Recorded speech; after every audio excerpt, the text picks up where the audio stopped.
Hello friends, in this session we will discuss how locomotives are classified on Indian Railways, how they are numbered, their color scheme and hauling capacity and tractive effort.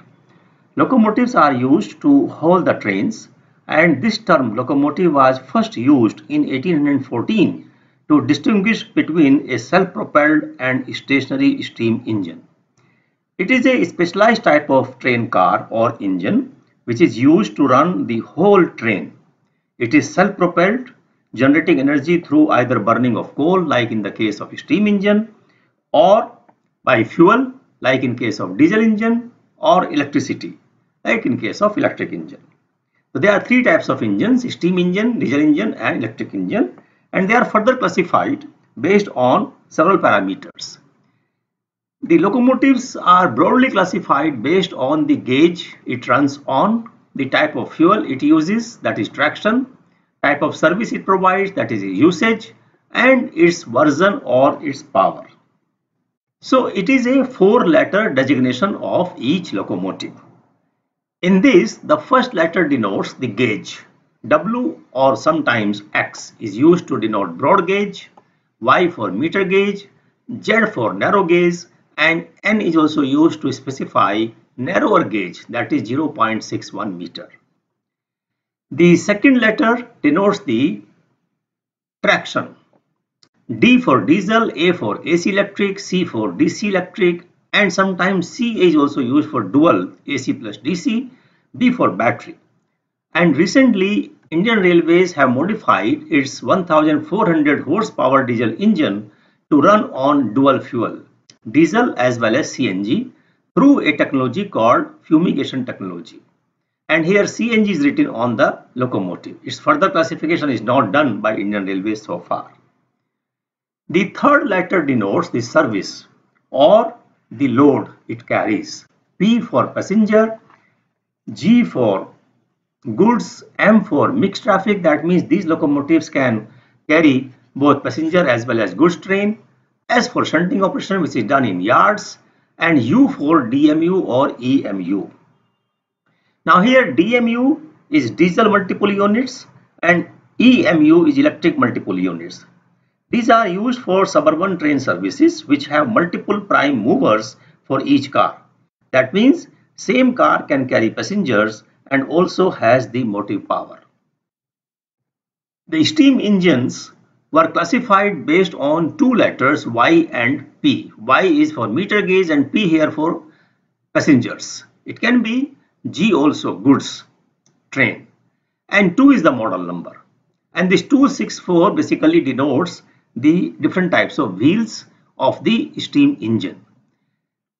It has idle wheels at front, that is 2 in number for this, and then driving wheels which are 6 in numbers, and 4 rear idle wheels.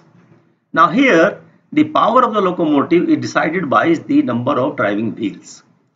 Idle wheels at front and rear wheels at the rear are just to distribute the load of the engine to a larger length of the rail. The fourth letter in the slot class name will always be occupied by a number called the series. And this denotes different things for different types of locomotives. For most of the locomotive, today this number denotes the chronological order in which locomotives are introduced. The first diesel engine WDM1 and then its newer version was given the number WDM2. Now this number was initially intended to denote horsepower of the locomotive engine multiples of 1000 horsepower. So 2 will denote a locomotive with an engine having a power of 2000 to 3000 horsepower. However, this terminology remained applicable only for WDM3A to F, WDG4 and WDP4 diesel engines. The fifth letter is called a subtype, and it arbitrarily denotes anything from power rating to unique factors of the locomotive. For example, in case of WDM3 A to F means WDM 3A, 3B, 3C and so on, This fifth letter denotes the incremental horsepower in multiple of 100. So 3A basically means 3200 horsepower, and 3F will indicate a horsepower of 3600. Now for all other locomotives, diesel or electric, this subtype annotation can mean anything including major or minor modification to original locotype. For example, in case of WDM2A, now here A indicates air brakes. In case of WP4D, D is a dual caps. HB, H for Hitachi traction and B for BHEL. H here means heavier WAG9. So this WAG9H is heavier than WAG9 with better tractive effort. And similarly P and D, P for passenger and D for dual brakes. HH, higher axle load and higher motive power. So this fifth letter basically denotes different thing to different locomotives. Then comes the road number. In addition to the class name, every locomotive is assigned a unique 5-digit number called a road number. And this is a serial number. Serial number given to the loco by the railways, taken from a pool or range of numbers arbitrarily reserved for each loco class. Just by looking at the road number, a trained person can identify what class it belongs to.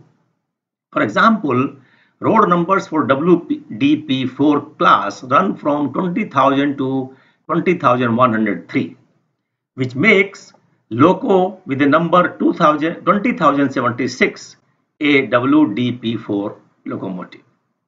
The road number is displayed prominently on the side of the locomotive and also on both ends. This is the loco number or road number of locomotive. Some road numbers have a R affixed at their end, which indicates that the loco has been rebuilt to that class from some other class. Many WDM3As are rebuilt of WDM2s. Another important or interesting feature of locomotives on Indian Railways is the color scheme.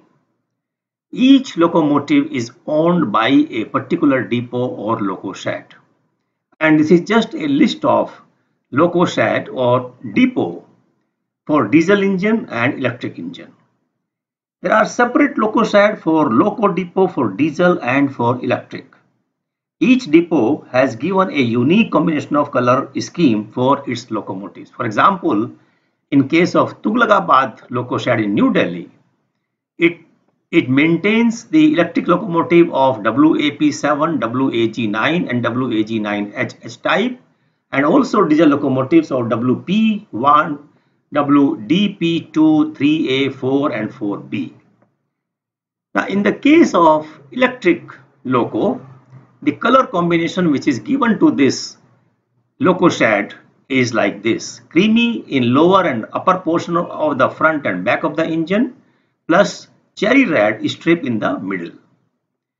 In case of diesel engine, it is cherry red in front and back portion of the engine, white paint in the middle portion, and lining with the cherry red in middle white portion. This lining.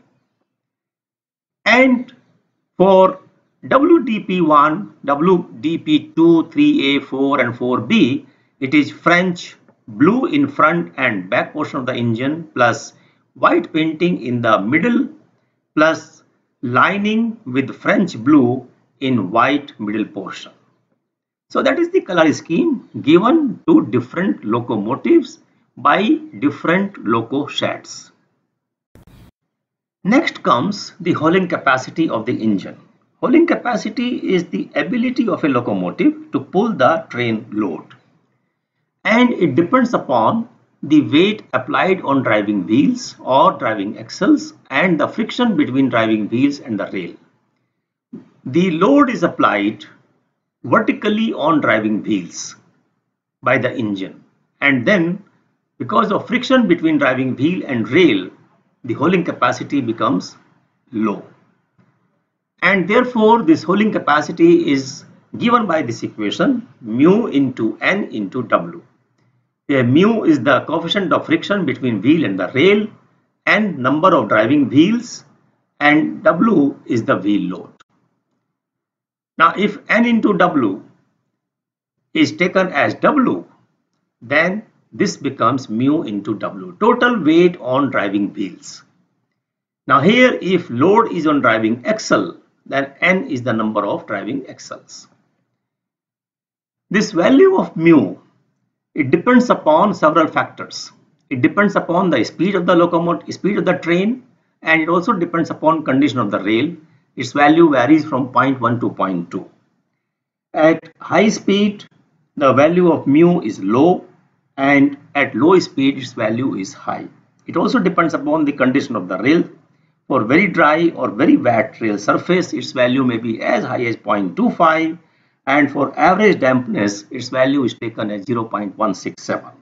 In tunnels, because of dampness, it reduces to 0.125. So if you take example of a locomotive with 3 pairs of driving wheels, means 3 axles, and axle load of 20 tons, and the coefficient of friction is 0.2, then its hauling capacity will be 0.2 into 20 into 3, that is 12 tons. The second is tractive effort. This is the force generated, or the force that can be generated by a locomotive. This is the propulsive force generated by the engine, and this force ideally must be equal to the hauling capacity. Hauling capacity is the force that can be used by the locomotive, and therefore generated force should be equal to the utilized force. But there are certain friction which are not accounted for while calculating the total resistances of the traction, and therefore we say that this tractive effort should be slightly in excess of hauling capacity. If the engine applies more power than this hauling capacity, then driving wheels start slipping. For steam engine, the tractive effort can be evaluated by using this equation. T is equal to P into D square into L upon capital D, where P is the difference in steam pressure on two sides of cylinder, L is the length of the stroke, D diameter of the driving wheel, and small d diameter of the piston. So tractive effort will reduce with the speed of the train. For diesel engine, it is 308 into rated horsepower of the engine divided by speed. And for electric engine, it is given by this equation, A upon V to the power N, where A is a constant depending upon the various characteristics of the locomotive, and value of N is 3 for DC electric locomotive and 5 for AC electric locomotive. Generally, the charts for tractive effort at different speeds is provided by the manufacturer of the locomotive. So friends, thank you very much for watching this video. You can write your suggestion in the comment box.